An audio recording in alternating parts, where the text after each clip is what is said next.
Good morning. I'm Sally Handley, author of the Holly and Ivy Cozy Mystery Series. And I am delighted to say that this morning, my seventh book in the Holly and Ivy series went live.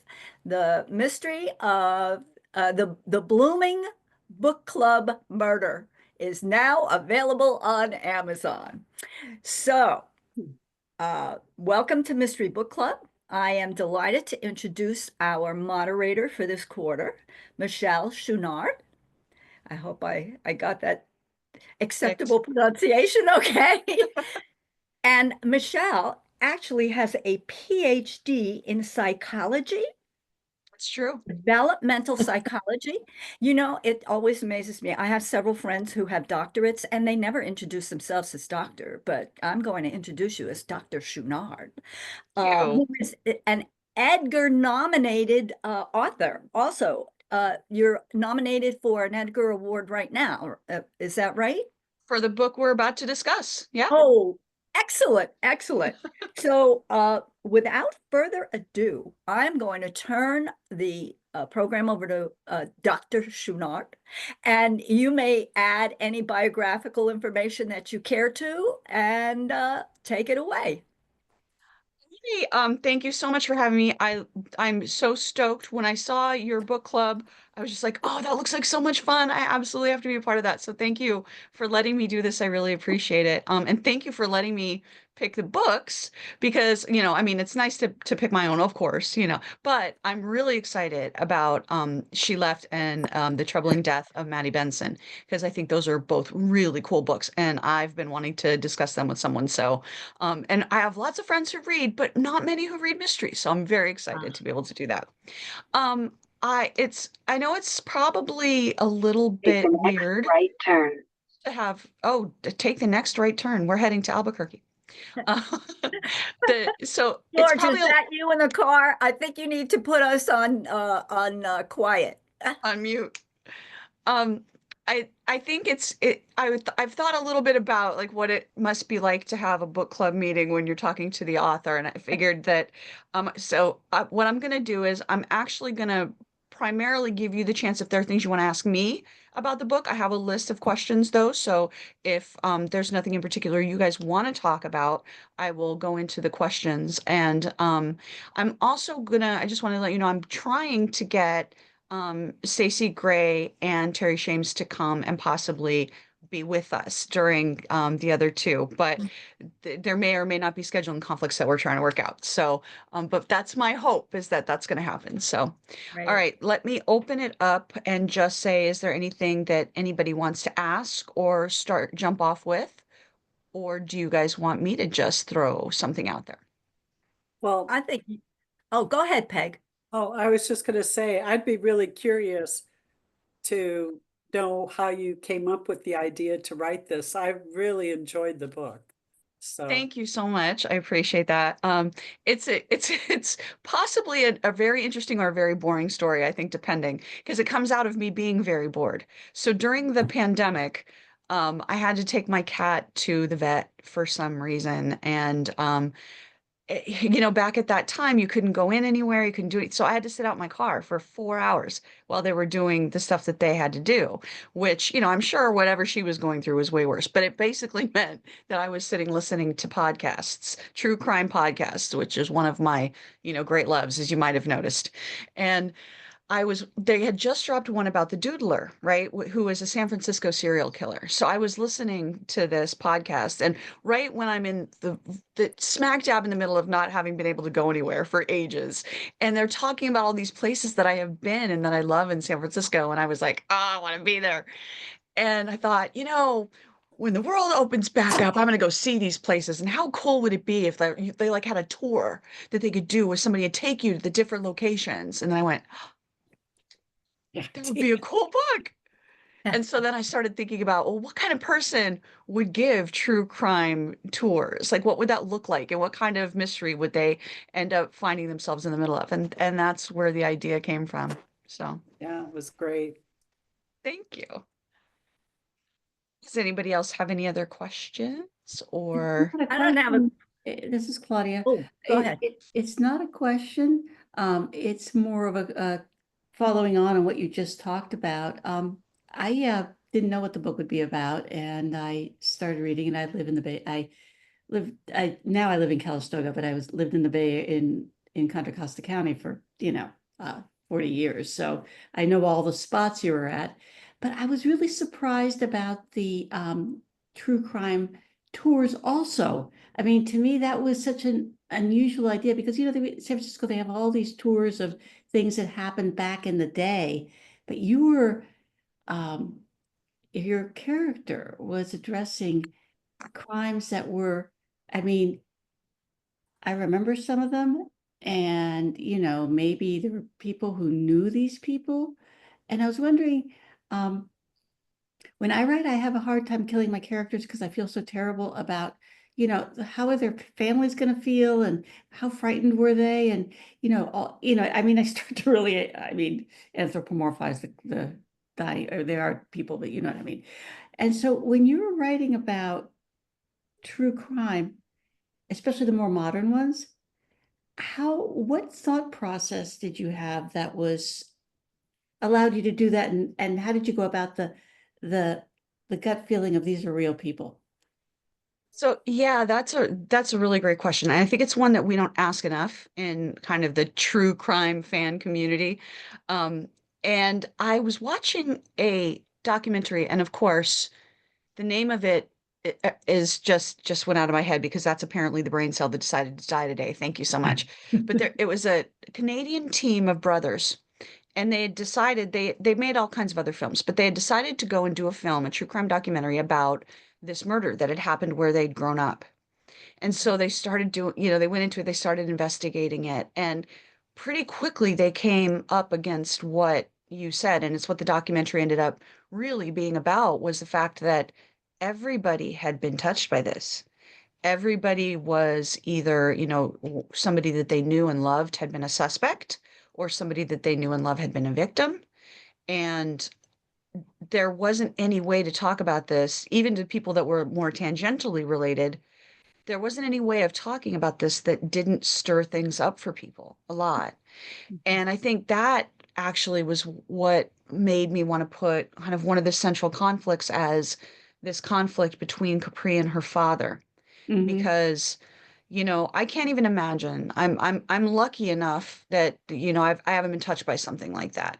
I can't even imagine how horrible it would be to have Hmm. your father come under suspicion for a murder, Hmm. and let alone sort of find out that, at least according to the jury and whatever, that he did it. And do you guys do spoilers? I forgot to ask. Yeah, Do you? yeah.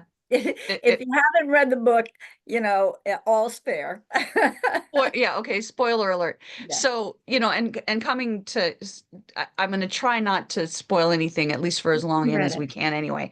But, having it be such a family affair, put it that way. Mhm. I wanted to really have, Capri doesn't know that, right? Capri doesn't know what really happened. All she knows is her father tells her, just leave it alone. And for her, that's not a good enough answer. And I think for most of us, it wouldn't be, Mhm. right? I think most of us, no matter how much we love and respected our father, it wouldn't be enough to just be able to leave this alone. So I wanted to really, I wanted to be able to capture that experience, that both, you can't just put it to rest, right? He really was trying to do the kind thing for everybody involved in his mind by Mhm. just putting it to rest and saying, let's not talk about this. But is that really the kind thing? Is the kind thing to get the answers? Is it, who's owed the truth in this situation? Yeah. And when I watch true crime podcasts or documentaries or all of the things, um, there's these dueling siren songs that go through my head. One is, are we exploiting the people in these cases by doing this? And the other is, are we finding truth? Are we raising awareness? Are we remembering the victims' names? I believe that there's a positive side to true crime documentaries and true crime podcasts. And so that was another thing that I wanted to kind of make clear, is that I think that there is value. And I think that'll actually come out even more in book two, because Okay. in book two, you know, she's now had some success trying to solve some cases, Mhm. and now she's coming, you know, smack on with, she had a motivation for doing the first one. Is this her family? It's her people, it's her life. But now if she's dealing with other people, it's not her life. What are the obligations? Is she going too far? So she's going to really struggle with that. That'll be really interesting. I have one follow on and then I'll let everybody else talk, but I'm a big talker. And that is, okay, so Todd, the ex-husband, is now in the exact situation almost that she was, because his mother has been killed, spoiler, spoiler, spoiler, spoiler, you know, by his All right, father. let's just forget about that. Yeah, The by his spoiler. father. And so that kind of puts you in kind of another deep story. That, are you going to tell his story at some point, or is he kind of the jerk non-entity that he really is?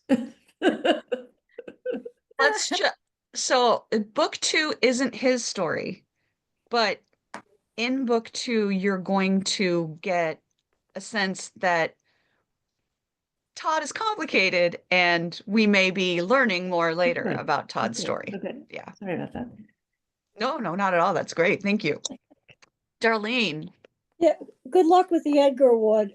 Three things really stood out for me in this book. Your inner thoughts were excellent. The family dynamics was very interesting in the way you portrayed it. But your active use of verbiage was very interesting to me. Could you talk a little bit about that? My so I call it Capri's quirky voice.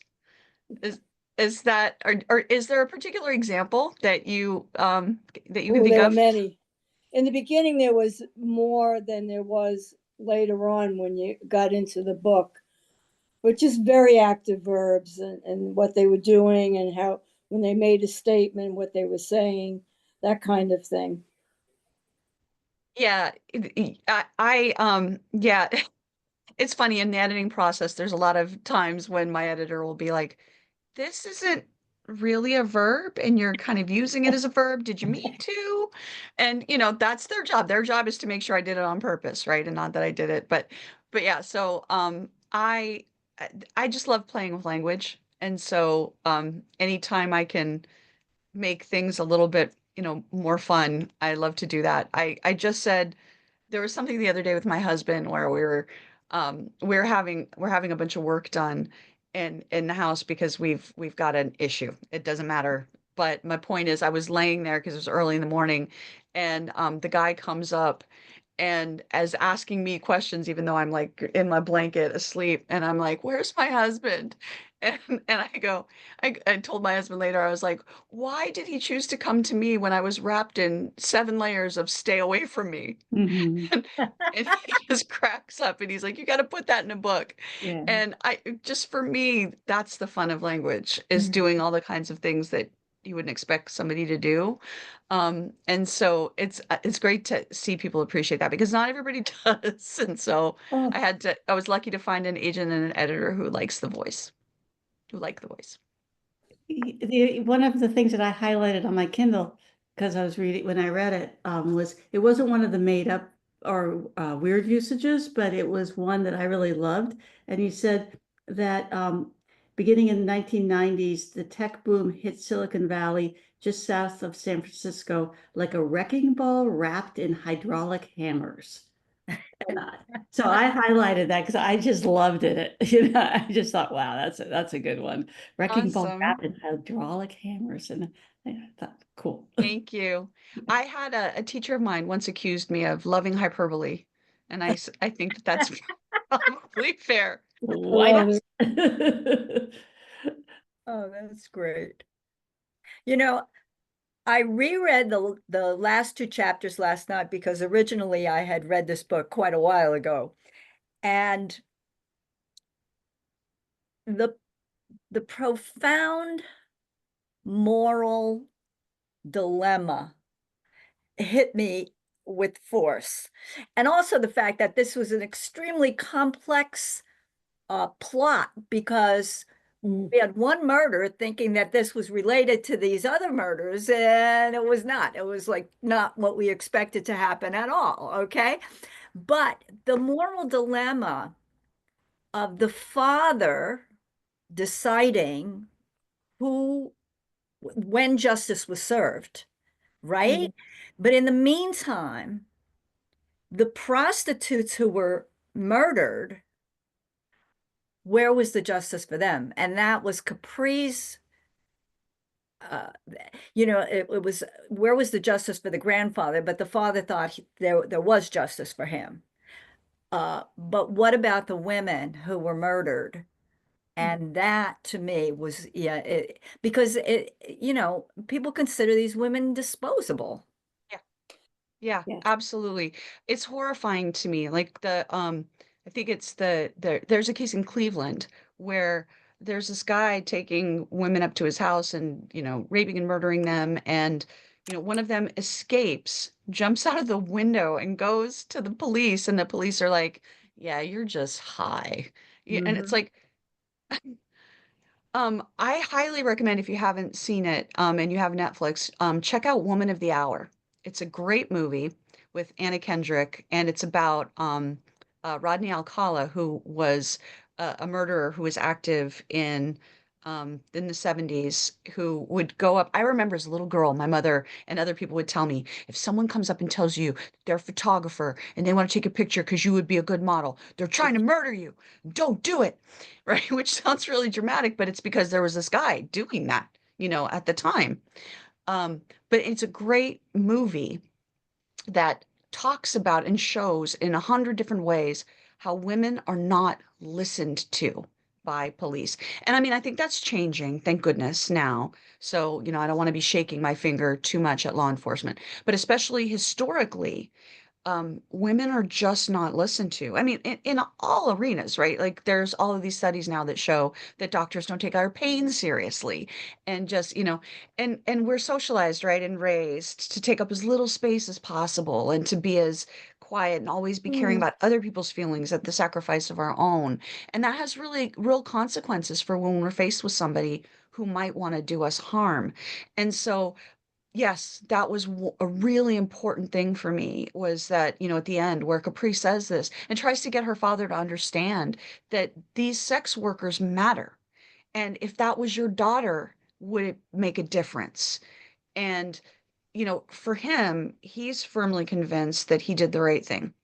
And we'll see if that changes in future books, but he's firmly convinced.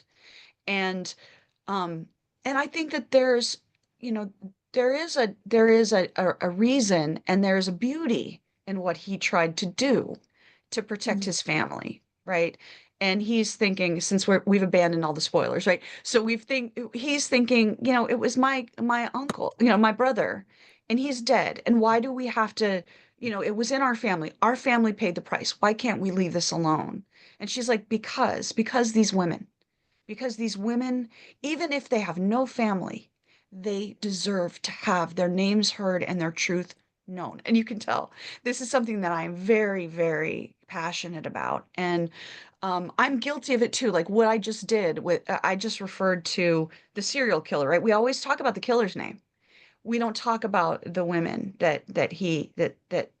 or in many cases the men that are the victims. And so that was another point I really wanted to drive home with this book is that um and that is one of the positive things that these podcasts and these documentaries do when they do it right is not only do they honor what happened to these victims, but then hopefully there are people like us that are reading these books and watching these documentaries and going, okay, so if that ever happens, I'm not going to do that, and that is a good education for our young people to have, I think. That was me on my soapbox. So now I will get back off of it. Um, Uh, yes, Peg. Has that influenced your own practice? I mean, do you specialize in any way? Okay, so I'm a research psychologist, so I'm not a clinician. I do Oh, not have a license to practice. So, don't ask me about any, but of course, as a part of, the PhD, I had several classes and did a fair amount of research on abnormal psychology, but mine is in developmental psychology, and so my area of expertise is on how children develop, and that actually has always been a really fascinating question to me. It's one of the things that has, since I was very young, like what causes some people to want to hurt people and other people not? Is it something that we're born with? Is it something that, happens to us? And I've and and why do people do the kind of icky things that they do? It actually comes down to sort of my one of my main contradictions with respect to San Francisco. As a city, I was raised by a mom similar to Capri's, that in that she was a hippie, had just, my mother actually just missed the summer of love, but she very much embraced a lot of these counterculture ideas. And I grew up with Michaela Garrett, if so, so Claudia, you said you're from the area. So, she was kidnapped from a store that was literally, I walked by on a daily basis. Polly Klaas was kidnapped up in Marin County, and my friend lived, not very far from where she was. And so I'm being taught these, peace, love, war is not good for children and other living things, and then seeing this and trying to figure out why do we have this wonderful, inclination as humans to try to make the world better, but then there, in so many ways, there are all of these things that we're battling. So that's that. I'm interested in what causes people to become who they are, and that's a part of excuse me, what I studied. So I'm not sure if that answers the question at all. No, perfect, perfect. Well, I want to know if you have any answers to those questions, like what does cause someone to become a serial killer? I mean, I think we have some answers to the questions. I think the metaphor that I think captures it most effectively is the loaded gun. So it seems that there's something about nature, about your genetics, that loads the gun, and then your environment pulls the trigger. The other thing, though, that I think doesn't get talked enough about is, and I actually dedicated one of my books to people who are protective factors. This was Angels in the Snow, because what we also know is that why do two kids who both have like abusive, because abuse is usually a part of these killers' histories, why do two kids who have abusive childhoods, one of them turns into, one thing, and one of them goes off to become, a doctor, a lawyer, a politician who does great things, whatever. And one of the answers to that is protective factors. How many protective factors do they have in their life? So protective factors can be things like just even a safe space that the child can go to get away from, the abuse, or somebody who tells them, it's okay, you're worth something. When an abusive, like alcoholic parent is telling them they're worthless, kind of thing. So, um, the more protective factors you have, the more likely you are to not suffer. And of course, there's a huge range. It's not just psychopathy, right? Not just being turning into a serial killer, but a huge range of the negative outcomes that can come along with those kinds of upbringings. And one of the reasons why I dedicated the book to that was because I want people to understand that, a sentence that you say to a child can matter immensely. You condemning their behavior can cause them to, suffer for a lot of their life, or putting an arm around them and saying, you're okay. You're good. It's okay that you think that way. It's okay you feel that way. You be you, pursue your dream, whatever. Which of those two people you choose to be can be hugely important for a child's future. So, That's great. another soapbox. All over my soapboxes today. But it's funny that this is an interesting topic, because one of the things, like right now with the state of the world we're in, you wonder, like, what can I possibly do to make the world a little bit better? But one of the things that I always do when anybody is walking past me with a little girl, I always say, "Oh, how beautiful you are." And I just think that that's, I don't think a lot of little girls hear that. And I just always want to be, okay, I'm going to be that one person who lets her know she's beautiful, whether she is or Yes. she isn't, but she is, she is. Yes. So, I maybe that's a good thing. Yes, I absolutely applaud that. Even just smiles, Yes. even just making a choice in a situation, like, or even I've seen things where, a customer in front of me is just being deeply rude to somebody, and who knows what they're going through. I don't necessarily mean to judge them, but just being the next person who now deals with this person at the counter who just had to deal with the nightmare and smiling big and saying, hey, hope you have a great day. That might just be able to change someone's day, and who knows, you never. I read a story, I'm not sure, I'm pretty sure it's true, but I don't want to claim it's true, about a little boy who was going home to kill himself, and somebody along the way stopped and did something very kind, and changed his mind, and he thought, no, because I can be that person, I can stick around and be that person for someone else. So That's interesting. One of the things that struck me when I read about the two boys who did the shooting in Columbine was that um, the boys cut themselves off from their families and they stopped, participating in family events. They cut themselves off. And the one boy said, like his parents, like in the days leading up, and wanted him to go somewhere. And he just knew that if he did that, he would not follow through. So it's true that this, a simple act, a simple phrase that you say to somebody, a hug that you give your child could possibly be the thing that turns around some negative road that they're going down. And yeah, that's kind of interesting. yeah, I mean, and it's hard, right? It says we all have bad days and we all do whatever. And I try to put positivity out where I can, but so we have to have grace for ourselves too, and we're not perfect. But yeah, I think that our interactions with people are so important in so many ways for our own psychological health, for their psychological health. And it always you just you never know. And hopefully that's something that Capri in some way represents as well, because she really wants, and I think she, at the end of the book, she struggles with, like, even with Sylvia, all of the crazy stuff that Sylvia was doing. Again, Sylvia was doing it just like her own father. Sylvia thought she was doing the right thing. She didn't mean to be this nasty, horrible person. She didn't mean to, she thought she was protecting her family. And so many times, like, what we see as maybe an unkindness may truly be that person thinking that they're doing the kindest thing, because everybody is the hero of their own story, right? Everybody thinks, I mean, I guess there are people that are psychopaths who don't have any illusions that they're good people. I think that those people do exist, but for the most part, most people think they're good people and they think they're making good choices for the right reasons. And I find it fascinating, where that leads different people to make different choices. And hopefully Yeah. that was, captured in the book to some degree.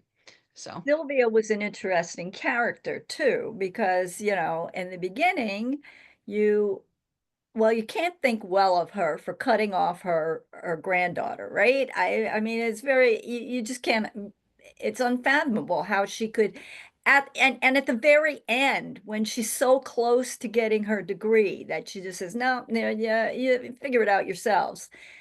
And of course, that is what propels the Capri to do what all the things she has to do with this podcast and the the guide and everything.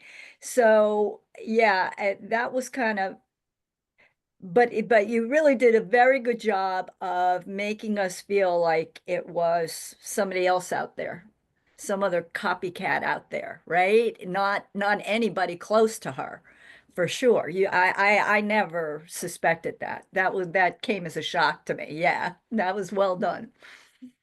I love that. Thank you. Yeah, I always wonder. I always figure, you can't fool all of the people all the time, right? So there's going to be a certain percentage of people that are going to figure out, your twist.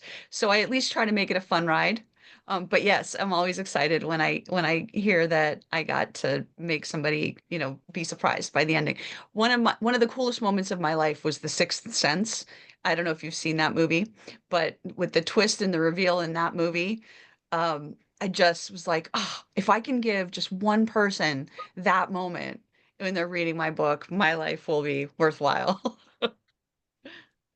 I think, So, And but yep. that's sorry, why go we ahead. read these books, right? We read mysteries because we like, figuring out the puzzle.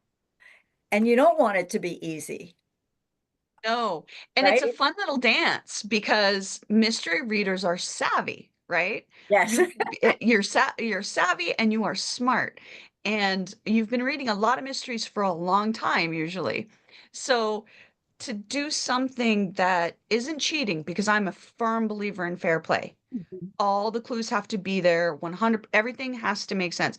I hate it when I get to the end of a book and that everything's revealed and I'm like, but then that whole first chapter does not make sense. What are you doing to me? Yeah. No, it's got to be fair play. But yeah, so that I think that's one of the reasons why I love writing mystery is because it's like playing a game. It's like doing a puzzle and figuring out, how I can make this happen or not make that happen. And yeah. Well, I did think it was probably Philip, but like Sally is suggesting, it was, well, how did he do it? Or how, because, he was such a good actor. I mean, he seemed to be so dependent on his granddaughter and his ex daughter-in-law, or I guess daughter-in-law. So it's how did that work out? So see, there's always somebody that gets it, you know. So I have to try to make it fun for you. And yeah, I love that it's nice to hear that worked for that as well. Yeah. So for me, I love that I love the puzzle of it and I love trying to think, okay, my reader's going to be thinking this here, so let me do this and let me do little things like throw in some Xanax and see if I never said he actually took it, you know. It's interesting though, because what you did there, I didn't think it was Philip, but I don't try to, for some reason, that's not part of my MO is guessing, you know? But I also think what you did there was make him multifaceted enough that you didn't make him a cardboard cutout.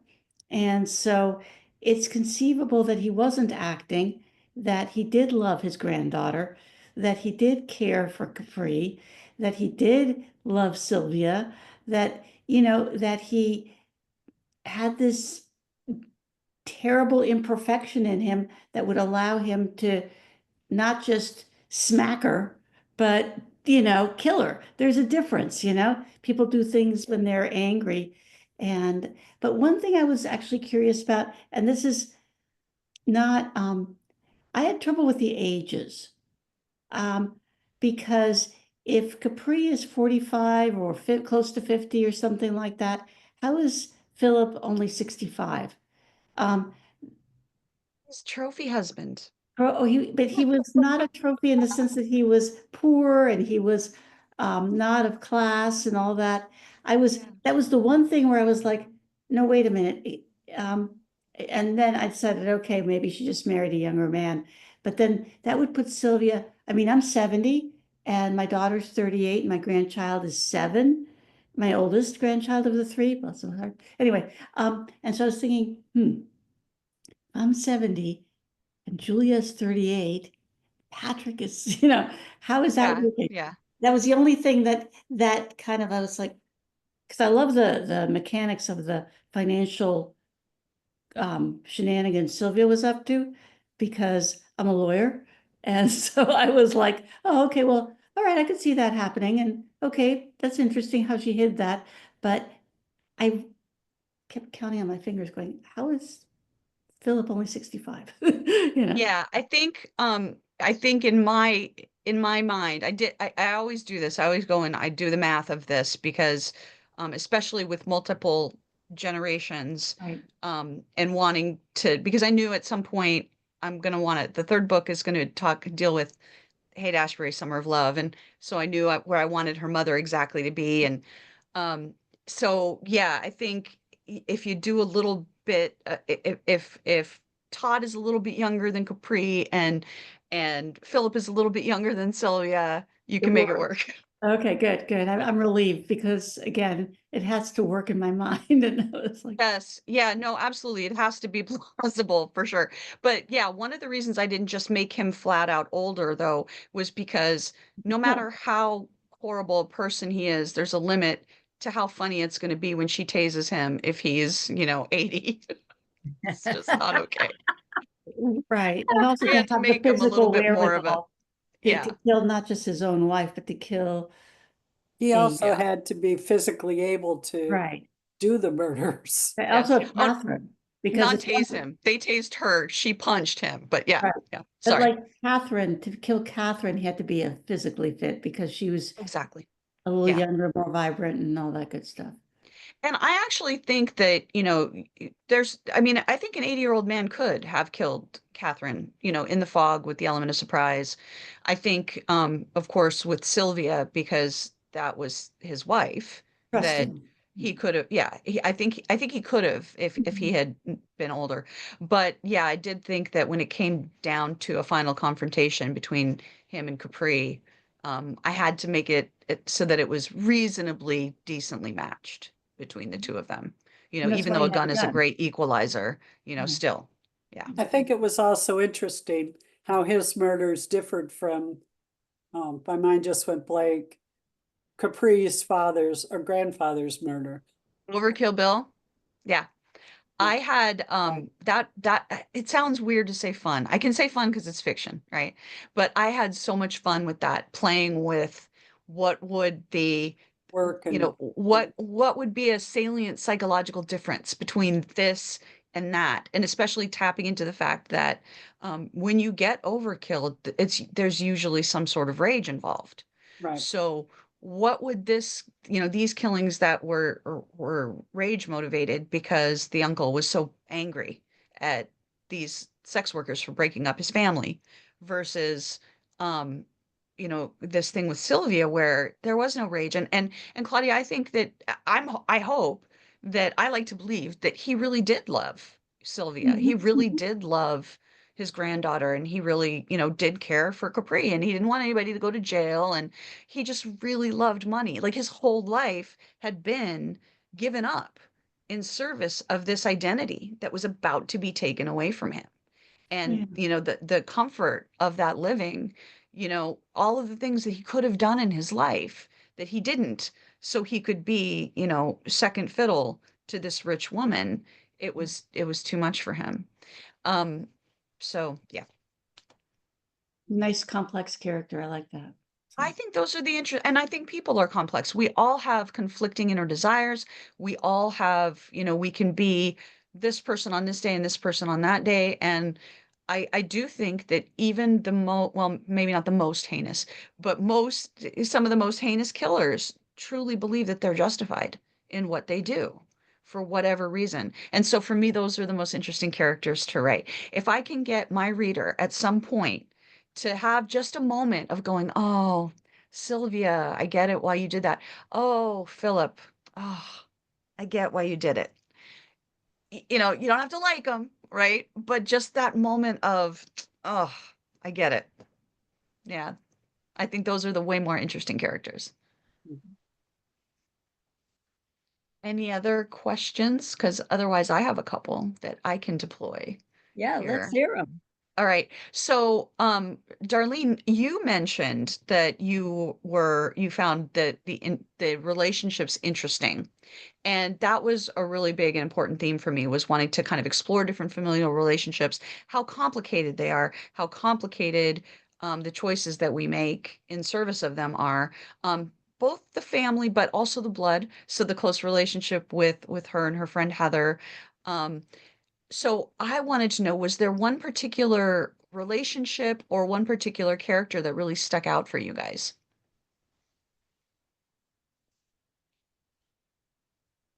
For me, Capri's father was a difficult character to like, number one, but he was hard.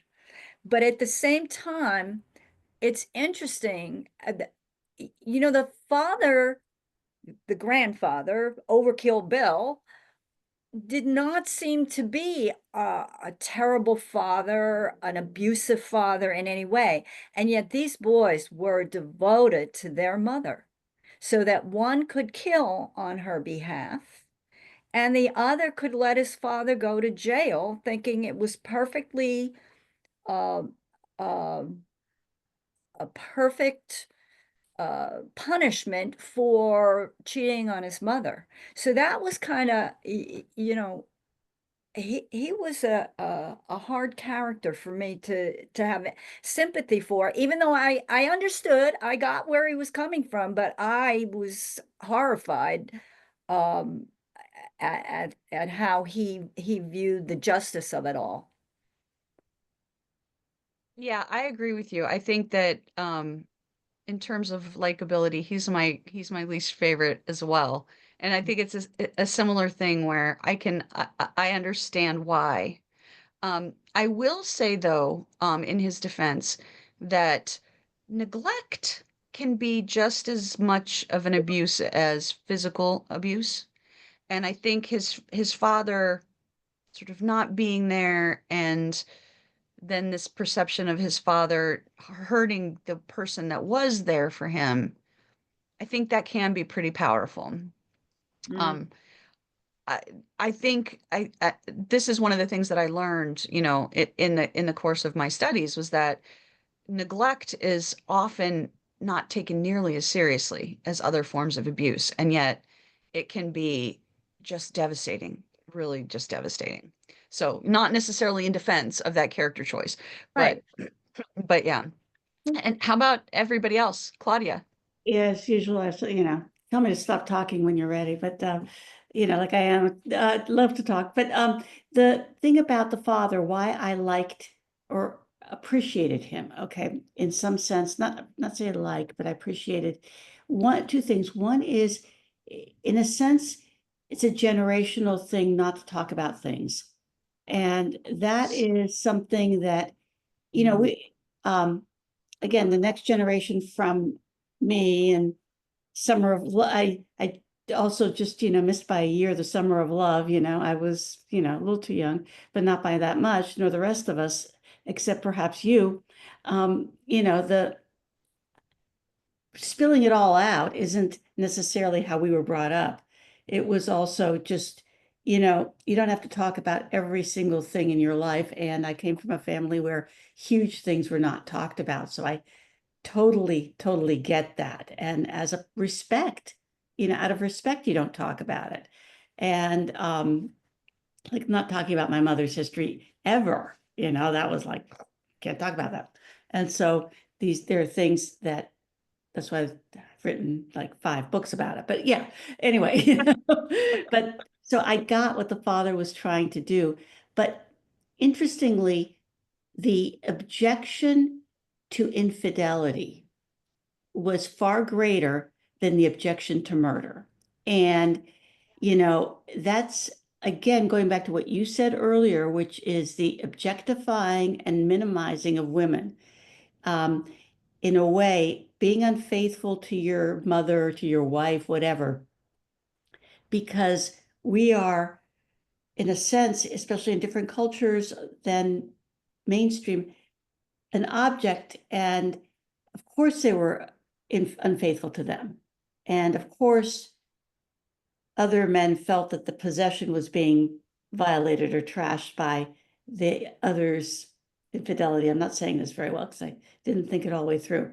But to me, it's I had a problem with that, I mean, not as a problem with the writing, but rather as loving the writing because you're putting that out there as, Vincent was willing to kill because his father was unfaithful to his mother. And killing was better than infidelity because that diminished the mother. I don't know. To me, it was I don't know, there was something about the objectification and minimization and compartmentalism of women. Anyway, that's what I thought. So Absolutely. I could not agree more. And I think that there, in the history of serial killers, there have been many serial killers who choose sex workers as their victims because they see them as in some cases disposable, in some cases as evil because of the choices that they make. Um, Either way, there's a judgment that's involved there, right? That minimizes the value of this human. And I could not agree more with what you said there, that it is just horrible that you would be okay with, murder, but oh, the infidelity, that's the big thing, right? Now that having been said, because I don't want to justify it in any way, I will say that it is, I think, always easier to sympathize with someone you know and love than some stranger that you've never met, right? Now, I think all of us would say, yeah, but just the objective horror of murder. Agreed. But, the other thing is cognitive dissonance, I think, is really a more powerful force than we tend to give it credit for. Like when we've got these two things in our face, like this is a person I love, but they did this really horrible thing. And how do I reconcile that in my head? That's another process that, I find really fascinating. So So I can't remember exactly. Did Overkill Bill, I know he never actually said he was guilty. Is that right? I don't think right. he never admitted it. Do you think he was aware that the son, that Vincent was the murderer? Okay, 100%. so then Yeah. the idea that he went to prison for the son, but on the other hand, he loosed this killer on the rest of the population. So he was actually, for all the time he was away from the family, he made up for it in one way. But on the other hand, what damage did he do to, could he have done? I know Vincent was murdered or died in the war, but what damage could he have done to his community? 100%. And I think that's why one of the main reasons why Capri feels the way that she does about justice. Because, um, yeah, I mean, I think we're a lot more savvy in 2025 than they would have been in 1965. Right. Like the term serial killer wasn't even a thing then, right? They were just starting to really begin to even study those kinds of killings. So, in my mind, I think that what the father would have thought was, first of all, this tremendous guilt from having caused, or in his mind, he didn't cause his son to murder someone, but having upset his son, having done something that caused his son to be upset. Um, and then I don't know that there would have been like this understanding that, oh, well, if my son killed, he's probably going to kill again, which we all know if you're going to kill, especially with that kind of rage and that, that kind of completeness, you probably got something going on that's not gonna, just go away. Um, but so would he have still made the same choices if he had known that? I think that's a really interesting question. What would he have done if he had known that there was potential that his son could have continued to kill? It's an interesting question. How many, sorry, go ahead. That goes to your point that you made at the very beginning of your talk here today, and that was that two people can be raised by the same people, and one goes one way and one goes the other. And that's exactly the scenario you have set up here, is one brother kills three women whom he's far stronger than, enraged that his mother was cheated on, and the other son goes off and is a very good, upstanding member of the Italian community. And so it's really interesting because both were raised by the same people. And so I thought, to your point at the beginning, I thought, interesting. So, yeah. Yeah, and we don't know. I could go into, a backstory um for the uncle that you never know what's going to happen. Like at some point you have to let your kids out into the world, right? So like the whole thing with well, let's just keep it generic and say just out in some organization your child could be molested, your child could be, many things that could happen, and which is terrifying, I think, for all parents to walk that line of how do I allow my child to grow and go and do the things they need to do, but still keep them safe? And the answer, unfortunately, is there isn't a way to guarantee it. If you keep them wrapped in a bubble, they're not going to be able to develop the way that they need to develop. But the world's a scary, scary place. So, yeah. Darlene, yes. Yeah, one of the character I looked at most was the relationship between her and the lead homicide detective, because I'm always interested in that dynamic. And what I liked about the way you wrote is you included him even if when he wasn't there. So that made it more interesting and actually more suspenseful. And what you were saying before about the victimology is very interesting, because I dealt a lot with, I'm a retired police sergeant. I dealt a lot with victims.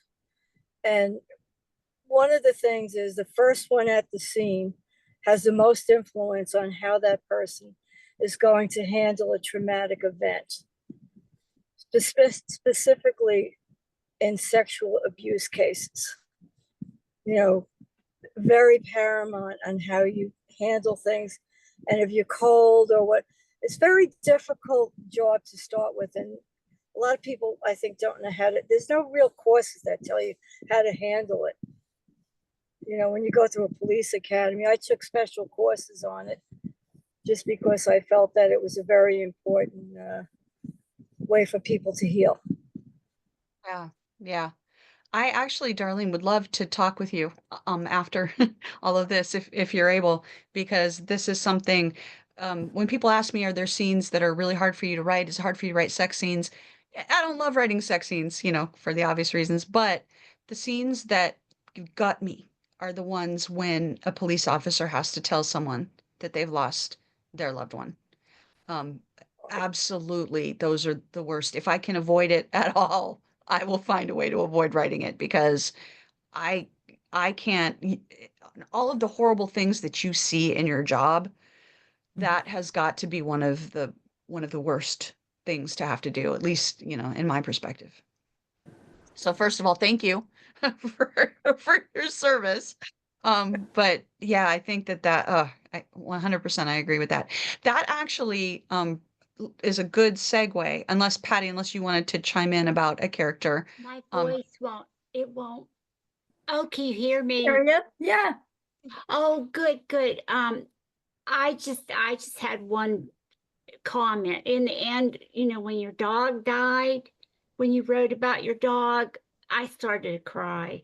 That was very touching. I know it wasn't in the book, but it got me. Thank you. And I'm sorry. Yeah, that was yeah, she was my baby girl, and she Yeah. went on so many of the walks with me, and so much. So yeah, thank you. That means a lot to me that you said that, because when I wrote it, I was like, nobody reads the acknowledgments, so I'm just gonna pour my heart out. Nobody's gonna care. Yeah. You know, I so to thought know it, that, I but thought it was a cat. I thought it was your cat.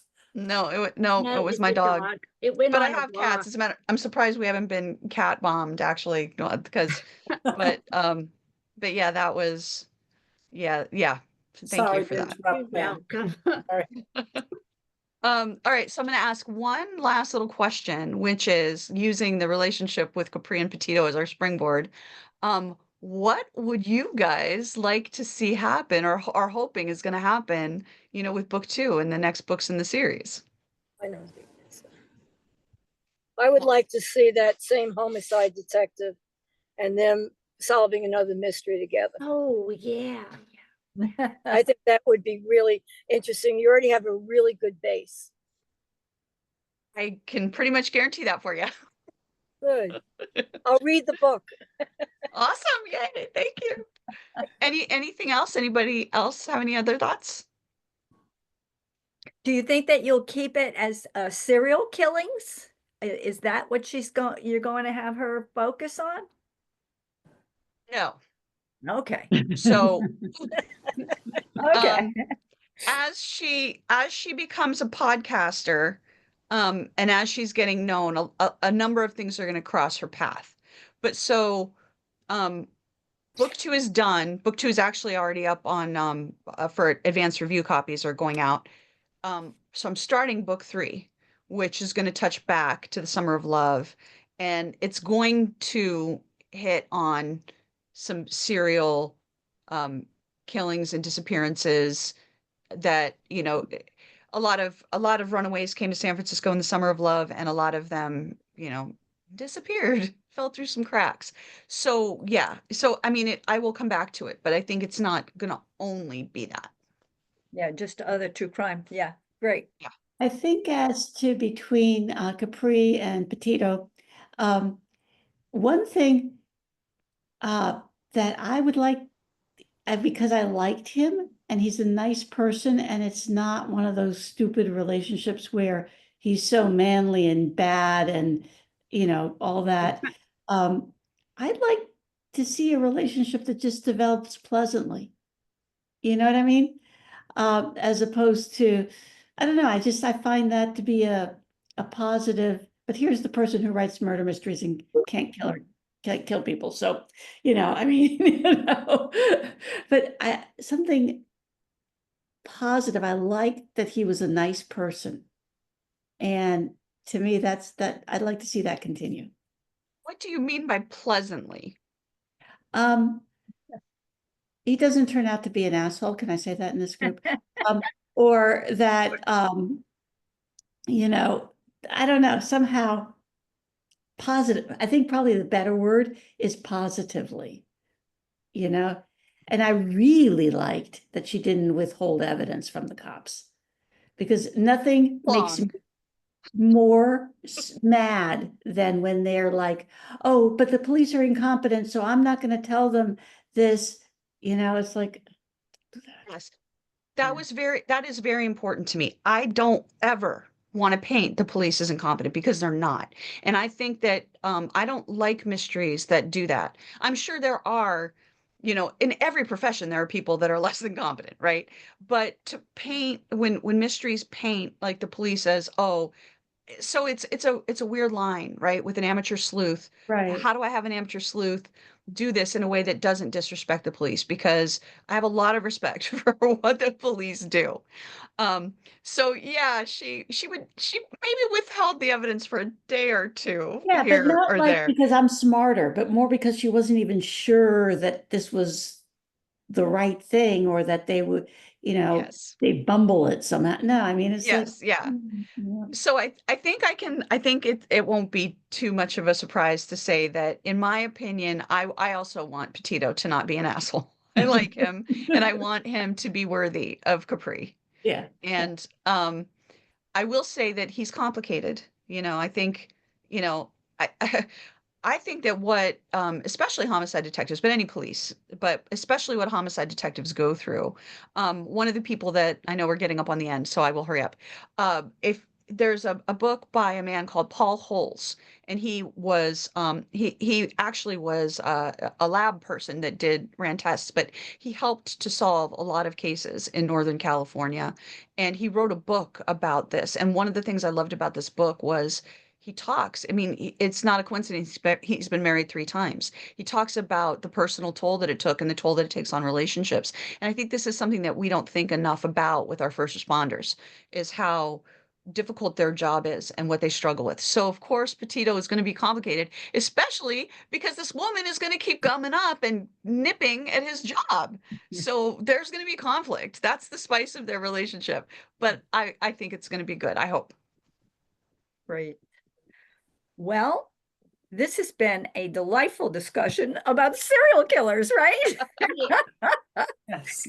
And I How have often to can you tell say you, that? I have to tell you that I began the next book, The Troubling Death of Maddie Benson, and I'm loving it. I love the voice of the narrator, and it's just it's going to be another really interesting discussion because it's very different from your book. But I've just gotten to the point where I found what we think may be going on. So it's great. So I just want to let anybody, if you haven't started it, it's terrific. It's sensational. So I thank you all for joining us. The recording will go up hopefully, within a day or two when I get it. And I look forward to seeing you all again next month. Yes, thank you. Can't Thank wait. you, Bye. Michelle. Thank Thank you, you, Sally. Michelle. Bye-bye. Bye. Bye-bye. Bye. Congratulations on your book. Thank you. Oh, Thank you. yes. Oh, yes, I'm gonna pick it up. I just noticed it today in your email. I've never read one of your books and I'm looking forward to it. Okay, great. Thank you. Okay, So I have thank them all, you. Sally. I'll get this one. Okay, bye-bye. Bye. We'll see. Okay, bye-bye.